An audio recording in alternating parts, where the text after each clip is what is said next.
Hello, my name is Beverly from Harriet's Botanicals, and today we're discussing a very important topic for women's health. I'm here with my guest. My name is Ciiku. I'm Ciiku Soxxy, but my real names are Waichigo, and I'm a PCOS warrior.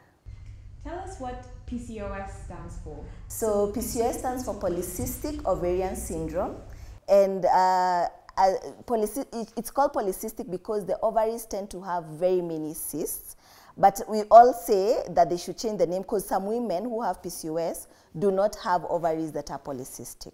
So you tend to have 12 plus cysts. So kamoja tuwili, that's not a worry. Every woman tends to get a cyst in their cycle at some point. But when there are so many, they even deform the ovary, it becomes big. So polycystic ovarian syndrome, meaning it's a combination of many symptoms, yeah. Okay, and what does this mean for you as a having polycystic? So it means a lot because I think it has even made me leave my job, my 8 to 5 job, but that's a story for another day. It has very many symptoms. So you'll tend to get a lot of acne. Okay, let me go back to how it's diagnosed. So how PCOS is diagnosed is they go in, they do a scan, and they check your ovaries. If they see 12 or more cysts, they know there's something wrong. Then they take your blood, and it goes to the lab. And if your androgens, your male hormones, are a bit elevated than your female hormones, and we all have, men have our hormones, and we have their hormones, just that they are less. So if the androgens are more elevated than our female hormones, then there is a problem. And then the doctor checks now for the symptoms. So symptoms are acne. The androgens, the testosterone, tends to give us a lot of acne. It makes our hair go, so we lose a lot of hair. We'll bald like an old man. You know how we get, old men get kiparaya? Yeah. So you'll tend to bald, or your hairline pattern, yes. Okay. You'll tend to bald, or you'll get hair where hair is not supposed to be growing. So you'll be having your beard, your mustache. We tend to add up a lot of weight. So what happens is, for you, a normal woman, you'll take like 2-3 months for you to add up that weight. Me, even a week or two after eating badly, I will tend to add up more than you. And we also take time to lose the weight. So the weight, our periods, which is the main sign that you will see for you to go to your gyna, our periods tend to go travel someplace we don't know where, and they never show up. And that's 4 months and above. That's when you can say your periods are irregular. Yeah. Okay. Yeah. All right. When were you first diagnosed with PCOS? So 12 years ago, that was 2009. Unfortunately, around my circles, no one knew about PCOS. I was the only one being told this big name, and my mom thought it's a Mzungu disease, and she was wondering, ini. So before I was diagnosed in 2009, I remember like 2008, 2007, I was removing milk from my boobs, like a woman who has gotten a child. And it was a lot. And of course, it was out of curiosity. I kept on pressing, which is wrong. So I don't know what hormone that is, it was high. So when I went to the gyna just gave me medicine, and that cushioned. But that could have been a trigger to show my hormones are not operating the way they should. So 2009 is when I was diagnosed with PCOS. Yeah. Okay. How did you feel after the diagnosis? Oh my God. Yeah. Of course, it's what do I say? You know, it's like a woman being told, you see, womanhood is equated to motherhood, society. We equate womanhood to motherhood. And then you're told this thing will take away you being a mother. So it was devastating. It felt like I will never be a mother. I'll never hold children in my hands. It just felt very bad. I was dating my husband, Soxxy, then. And I remember we even broke up because I told him, dude, this is the time I'm getting children. If you're not in this with me naenda peke. Natafuta mtu tu. Yeah, so it's devastating. It feels like it's the end of the world. As in, maisha yako imeisha. Yeah. Yeah. So did anyone in your family have it? When you look back, was it something that you heard some of the women in your family complaining about symptoms or the syndrome? And then now that they're more aware about it, that your mom doesn't think it's a Mzungu disease. anymore. So all I can, now after I knew and got to read about PCOS, of course I went digging and asking my mom, did you have any issues? The only problem she had is she took time to get our firstborn. Because you know them days they used to get married at 16, 15. Yeah. She got her firstborn at 21, which was very late then. Then my sister also had a problem getting her firstborn. So you can see a pattern, but you see it never came out full blown for them, for the hormones to be completely off. Yeah. So this means that everybody exhibits different symptoms. Yes. To a different extent. Yes. Okay. How long was it before you were able to speak up about this syndrome and how it affected you? Have you been suffering in silence for a while? Of course. Can you tell us about that? Of course, that's the first thing. Because as a woman, you don't want to go out there telling people, I think I'm infertile. You don't want that eye that people will give you, that woye or that ulizipata mtoto. So I think we battled it with Soxxy till when I was expecting my second born. And I remember it was an interview that happened on TV, and that's when we managed to say, we've been battling this. Our firstborn didn't come like for all of you. We had to do a bit of fertility treatment. We had to see our gyna. I didn't know if I'll ever get a child. And even my gyna had reached his end. He didn't know whether I'll be able to conceive. So I think I battled it internally for 7 years. But it was so freeing as well after I talked about it. And then women came out saying, hey, hata mimi. And you're like, oh, see what tunakufa, and it's something we can all talk about. Yeah. Ciiku, so you tell us there are different types of PCOS. Yes, Could you elaborate on that, please? Yeah, and that's why also I cannot, if you come to me and tell me you have PCOS, I cannot outrightly tell you, kunywa hii, fanya hii. I directly. So there are 4 types of PCOS. There's adrenal PCOS, there's inflammation type PCOS, there's post-pill PCOS, and there is insulin resistance. Insulin resistance is the most common type of PCOS because what happens, we do not, our cells do not get in the insulin. Okay, so a bit of biology. Yes. So we eat our carbs so that they give us energy. So they give our cells energy. And that's when the insulin is released for it. It knows mtu ana need energy, it's released. But us, we do not, our insulin is randomly in our system. It's not been absorbed well for that energy to be. So our body responds like, you need energy. So you'll keep on eating, you'll keep on binge eating, thinking, hey, nasikia nimechoka, nasikia. So you'll keep on eating because your insulin is not being utilized. So that's the main type, and we risk getting diabetes type 2. Yeah, that's the main type. My type is adrenal PCOS. So after digging and spending a lot of money, unfortunately, our medical is not the best, but I dug, I had to get to the bottom of it. Yeah. So I realized, or they realized, that I have a higher level of cortisol. Cortisol is our flight or fright. Yeah. Tukiona lion, vile unakimbia, hiyo hormone inatolewa. So my hormone is, ni kama naona lion kila siku. So you're under stress? A lot, okay. Yeah. So that also now stresses the other hormones. So ideally for a woman, when that hormone is higher, because like now when you're working and you're stressed, that hormone will be produced. So ideally for a woman, when that hormone is produced, nature dictates that your reproductive system should be closed to protect so that you don't get pregnant and then you're under stress and the baby. So naturally your body will close up your reproductive health, your reproductive system. Yeah. So that's what happens to me. And that's how my periods will not show up, because my body is constantly thinking we are running from a lion or we are constantly stressed. Because you know the body can't dictate, huyu ni kujifanya. No, it just knows, yeah. So mine is adrenal PCOS. The most common is insulin resistance. The worst is post-pill, because most women do not know that when you take the hormonal birth control, it can mess you up once you're done with it. That's the part we are never told as women. Yes. So we don't know if it's how long you take it. We don't know if it's a type of birth control that you take that will make you, but some women react to that by getting PCOS after they are off the birth control pill. Wow, that's incredible to know.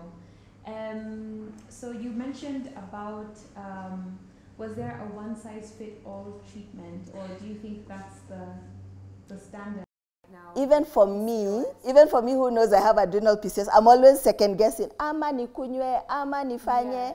Though now for me, I know I need a lot of self-care. I need sleep. I need to know this will cause me stress, so let me handle it this way, because a little stress will go very far for me. Yeah. So at least I know that, but it's not one shoe fits all kind of thing.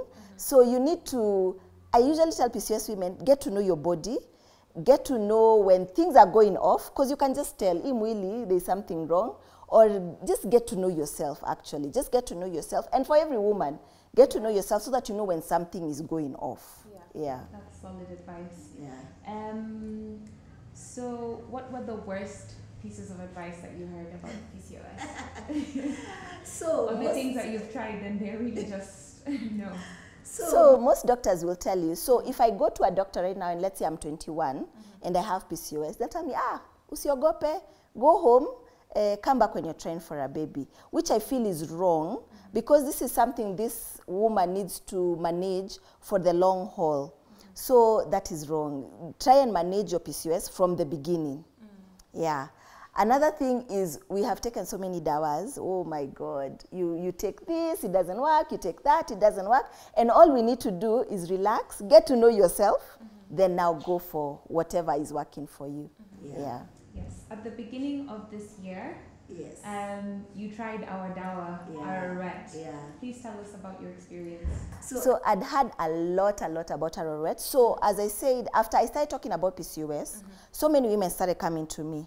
And they became so many. So I could not contain all of them. So the foundation was born. And the foundation first was born on WhatsApp. Then now it was now formalized. And now it's a full PCOS foundation of Kenya. So women in the foundation would come and tell us, kuna kitu inaitwa Arorwet. So I was like, what is this Arorwet? But at first I was thinking, is mitishamba. You know, someone just cooking something in the house and giving people, and you don't know credibility, and you can't push it to everyone because nitakupea, and then if something happens to you now, how will that be? So later, actually it's beginning of this year, I guess, I think Chebet had a live with Shiro. And she broke down about Arorwet, how she came to make Arorwet, all the certifications she has. And I was like, oh, this is a legit thing. It's not something someone is doing at home. And I remember I went to our WhatsApp group and I told them, you know what, I'll try it. Because I usually tell them, let me try it. Me, I already have 2 children. There are women in that group who do not have children. So let me try it and give you my feedback, what I feel, what I think. And I started. So I started, I think, January, February. I think I did 3 months. Then, of course, I fell off because consistency is usually a challenge for most of us. I fell off, and then I started again. I'll be starting my 3rd bottle now in September. So I started again in July. Yeah. And how has it worked for you? Amazing. So the first time when I was going to do Arorwet, I had done a very bad diet. So our hormones are really fragile. So if you try something bad, it really throws you off. So I tried, I think, intermittent fasting, and it had messed me up. So I was bloated. I was feeling so uncomfortable. You know, just how you feel, you're mwili. So I decided, let me try Arorwet, because the first thing the Arorwet they've said is it helps with the gut. So I took my first bottle. Even was it the first bottle, the first day or the second day, my bloatedness went. I was comfortable. You know, your tummy, you don't look like you're pregnant all the time and people are telling you congratulations for no reason. So my bloatedness went and I was like, okay, there's something good with this thing. So actually I promised myself I'll do 6 months so that I can see how it's taking me. I realized my period, because my period does 40, 38, 35, it chesas. So I realized that my period was trying to come closer to 28. So you'd see 31, then it comes 28. I think the 3rd month it went to 26, when now I stopped taking the first time I was taking it. So I could tell there's something this thing is doing to my system that is helping me. So now come back July when I started it, now my hormone was everywhere. Even I think in June I didn't have a period. So I took it in July, my period came, but it came like at 37, 35 I think. Then now last month it came at 32. So you can see it's trying to go back. Yeah. balance those hormones Yes. back to the regular cycle. Yes. Oh, that's great. So thank you for that, Ciiku. And I wanted to ask a bit more about your foundation. Could you tell us about that? So the foundation is basically women suffering from PCOS, and it's a support foundation. It's not, no one is a doctor, no one is a professional, but we try to partner with as many people who are like-minded as possible. So right now, the WhatsApp group is full. So we're at 257 there. The Telegram is growing, and it's at 200 and something as well. So we are like a group of 400, 500 people. So basically, the WhatsApp and the Telegram are for day to day. You know, I'm feeling low, I've lost a child, and we are there just to console and tell her, Pole, or asking, I've been given this dawa. Has anyone else here been given this dawa? Or I need to see a doctor in Eldoret, where do I go? Or I need to see a doctor in Kisumu, where do I go? Or which doctor can you guys refer? So basically, it's support and just being there for each other and sharing experiences, just for someone to know you're not alone. Because PCOS, you can feel like you're all alone, like ni wewe tu upati mtoto, ni wewe. But now when we are all together, you feel, oh, hata huyu ana go through that. It just gives you, you know, a day at a time. You go a day at a time with it. Yeah, and we've partnered with different people. We've partnered with Lancet, because one thing that we do every year at least, you have to do your blood work. And blood work can go up to 40K. So what Lancet have done for us, they give us 20% discount. So there's the general people, and then we have the members. So for you to be a member, you need to pay 1,500, and it's a one-off. Once you pay 1,500, now you can enjoy these discounts. So Lancet, 20% to do your blood work. We have Nutrition by Ndenya, who has been so helpful, because for the longest time we believe that we cannot lose weight. But she takes you through a 3-month program that helps you lose a lot of weight. When I did it with her, I lost 10 kgs. I was quite a car, and I think I'm headed there. I need to go back to her. So she's really helped us learn that nutrition and what kind of nutrition we need for our bodies. So she gives us 38% off for us to get that plan. There's a Nini at Village Market where we buy our supplements. It's called Elixir. We used to have a fitness. We are looking for so many people, because we need fitness people. We need even gyners to come on board, endocrinologists to come. We need so many people to come on board. Yeah. That's great. What is it doing for the awareness of PCOS in Kenya? I'm assuming that the foundation is based in Kenya, right? Yes, it is based in Kenya. So far, we've scratched the surface. We've just scratched. Actually, we haven't done much, because I still meet with people who do not know what PCOS is or what it can do to you. And you see, PCOS goes for very long without being diagnosed. You can live 10, 15 years not knowing what is ailing you, and it's, So we've just scratched the surface. Like now this month, we are trying to sell t-shirts, so that at least if you wear a t-shirt, someone will ask you, what is this name, what is PCOS, what are sisters, what do they do? Yeah, or we wear our armbands, just talking about the foundation, so someone will ask you, you need foundation ya nini, then now you can tell them. We are also painting our nails teal, so PCOS, the color is teal, so we are painting teal just to create awareness, yeah. Oh, that's brilliant. Ciiku, how has PCOS affected your mental health? Wow. Me and many others, right? Yes. So for me personally, I suffer from anxiety. Actually, when I started, I told you how I had to leave my 8 to 5. It's because it was straining my life to the extent I have high blood pressure caused by PCOS. So it was making my high blood pressure uncontrollable. And it was a point where you now choose, will we just continue handling high blood pressure, or I just take it easy and see if it will be managed. And I had to leave. It was a contribution of, I had worked for too long, and it was also contributing to my health. So anxiety is real, depression is real when it comes to PCOS. Binge eating is real, what is called bulimia and anorexia, because you feel you're obese, and you want to lose, but you're not losing. So you'll end up trying so many things to try and lose. There are women who are not getting children, and that affects, society dictates women need to get children, unfortunately. And we need to kill that story. Women do not have to get children. God is the one who gives children.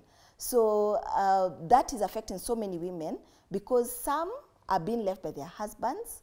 Some are, you know, they're feeling not worthy.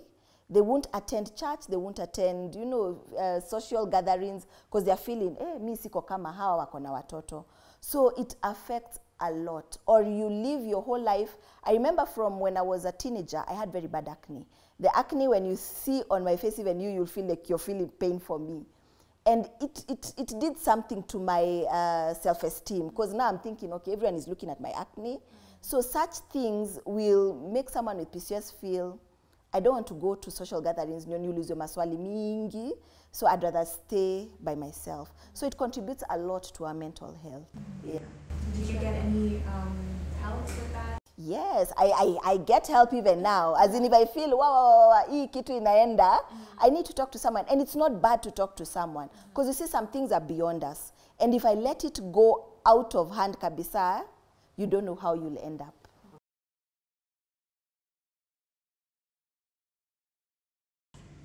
So, Ciiku, this is PCOS Awareness Month, September. And around the world, I see statistics like from the US that 5 to 10% of women have been diagnosed with PCOS. What does that look like for Kenya? Okay, in Kenya, we don't have the data yet. Hopefully, I will manage to get that data. But, okay, in the UK, I know it's 1 in 10. In the States, it's 1 in 5. Here, talking globally from people who are checking us from somewhere, they're saying we are like 20% of the women have PCOS. So it's a bit higher.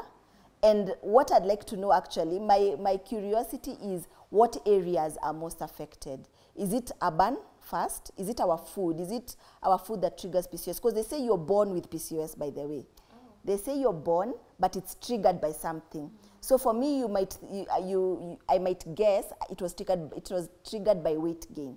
Maybe I started eating badly, so that triggered the whole flare up, for lack of a better word. Yeah, yeah. So you're born with PCOS, but it comes out if it's triggered. Either environmental conditions, maybe your food or something. Okay. Yeah. Can we talk about those misconceptions that to do with PCOS? What are these misconceptions? So misconception number 1, you will not die when you're diagnosed with PCOS. You will not die tomorrow. I'm here 12 years later, and I'm living a full life. You will not die, and you will manage the PCOS. It will not overwhelm you. It will not kill you, yeah? Because most women feel, oh, I've been diagnosed with PCOS now. I've been told there are heart conditions. They are there if you do not manage the PCOS. Like my high blood pressure is from a factor of just my hormones not being managed very well over a long period of time. And you can also get diabetes if you do not manage it over a long period of time. But you can manage it. That's number 1. Number 2, once you get a child, it will not go away. It will not, because most people, ukipata mtoto, uko sawa. No. If you do not still manage your body, yourself, it will still come back at some point. And that's why most people, for example, you'll find there's a surgery called ovarian drilling. So kitambo, gynaes used to propose, they go into your ovaries and clean up all these cysts.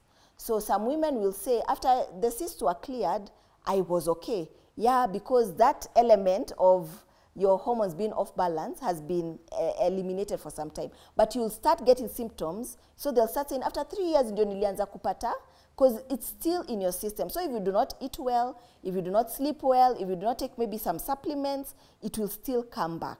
Yeah. Number 3, what's the other myth? What's the other myth? We will not turn into men. Yes, we have high male hormones, but they're not as high for us now to start getting deep voices and, you know, looking like men. No. They're just a little bit elevated. Number 4, which I usually tell women, and I want them to believe it, we will get children. So there's a study that was done, I don't know if it's in the States.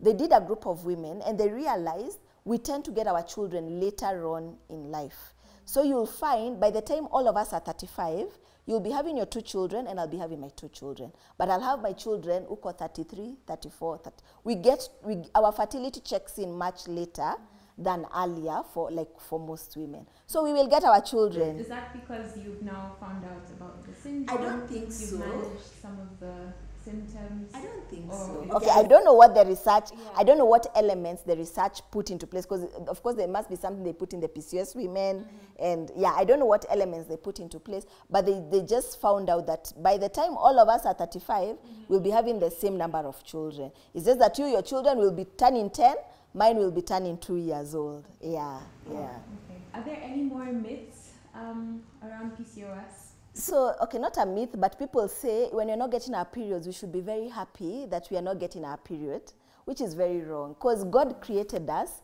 for that lining to come every month and get out every month. So what happens when that lining doesn't come out, another lining will be formed the next month, the next month. So for a year, you'll be having like 12 layers of lining, which is not coming out, and you risk endometrial cancer or any type of growths happening in your uterus. And also now you'll be carrying a really bulky uterus because stuff is not being cleaned out. Yeah.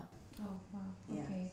And now we'll go back to Arorwet and helping with this regularity. What other things did the dawa work for you? Okay, so I talked about the bloatedness, my period trying to align.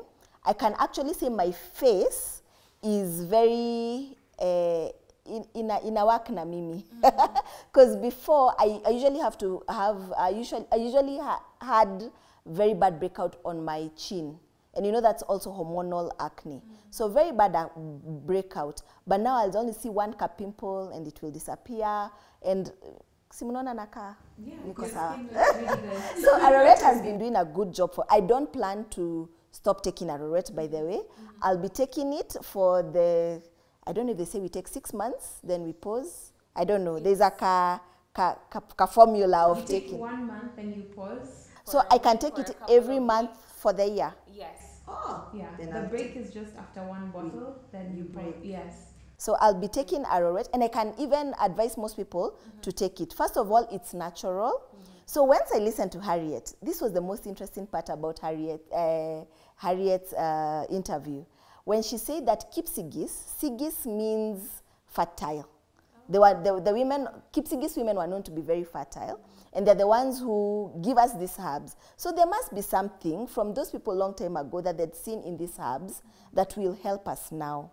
And anything natural is always advisable, instead of buying over the counter, of which you don't know what it's doing to your hormones. Yeah. Yeah, that's really great.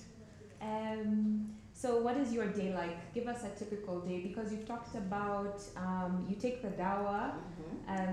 Walk us through that process, and then what do you do with your physical health, your mental health, just a day in your life. My life. Yes. So I wake up, and the first thing I do is take my 45 ml of Arorwet. That's when I'm not on the 1 week break. So I take my 45 ml of Arorwet. Right now, because I'm not on 8 to 5, I like my morning very quiet, especially when the kids are in school. I like my morning from like 7 to 8:39. It's my me time. It's read my Bible, listen to some nice music, relax, have my breakfast in a relaxed way before the drama of the day starts. And then now I'm an entrepreneur as well. I have to make some money. So I'm selling Tupperware. So I go around to sell Tupperware. And I should be home at least by 3, because the kids are coming back home. So after I left my 8 to 5, I made sure that I'm there for the children. See, ati siko 8 to 5 na watoto hawanioni. So I'm always home from 2:33 I'm at home. I spend time with the kids. People judge us, but we eat our supper at 5:30 p.m. so that the kids can sleep early. So I also like having my dinner very early, because another thing, so I told you I have cortisol high. I need my body to be very relaxed by the time I'm going to bed. So when I eat early, the digestion process, because that's also a stressful event for the body, it will have happened for 3-4 hours. So by the time I'm sleeping at 10, my body has done all the work that it needs to do, and it's time for sleep. So for mental health, I told you I see a counselor. I have a very nice counselor who I see occasionally. Not even occasionally, every month I have to check up with her. I love hanging out with people, so that's also something for self-care. I love doing a massage, and a massage is not only a need for me, it's also now self-care, because a need because it will help me calm my whole system. Yeah, so those are the things I just love doing. Yeah. That's great. And what kind of advice would you give to other women who probably also are struggling in silence, suffering in silence, in regards to PCOS, in regards to the treatments you've been taking, the dawa, your routine? Yeah. First, don't die alone. We are so many, and we will make it a fun topic. It's not, we won't woye. We will laugh about these things that we are going through, and we'll also help. We'll laugh that we are growing hair on our beards, but we'll also tell you, go for waxing or go for electrolyte, I don't know, you choma them, what is it called, laser, yeah? So we'll also give you help, but we'll also make it fun. So come, we talk about it. Another thing, don't be afraid to try Arorwet, especially. Try Arorwet because it's one bottle that sorts out your gut and your hormones. So you don't have to buy magnesium, omega-3, nani, just one bottle that will give you the whole effect. Yeah. Yeah. Oh, thank you for that. What does the future hold for you? I see myself. Okay, number one, I really want to reach every part of the country with PCOS. To be very honest, we need to know the numbers. If we do not know the numbers, we do not know what we are fighting. So I need to know Eldoret. What are you guys, what is making you suffer that side with PCOS? Do you have a nice gyna? Do you have a chemist that can supply you with the medication you've been prescribed for? Is Arorwet there? Is Harriet Botanicals taking Arorwet to Eldoret? I need to make sure every sister in every corner of the country is not feeling left out or alone. That's where I see the foundation going. Yeah. Nice. Thank you so much, Ciiku. Do you have anything else to add for us today? No, I'm so excited to be at Harriet's Botanicals. I've seen how they boil this stuff. I've seen the meaties. Aki zinakaa miti nimekatwa huko nje. I've seen that it's not, you know, it's not something bad for my body, and it's something they've researched. They have gotten certification. So I'm very happy to be here, by the way. I'm very, very happy to know that the bottle I get, where it comes from, and what the process is. Yeah. Thank you so much, Ciiku. We're excited to have you here and so glad that you could make time to speak about this syndrome. Thank you for having me.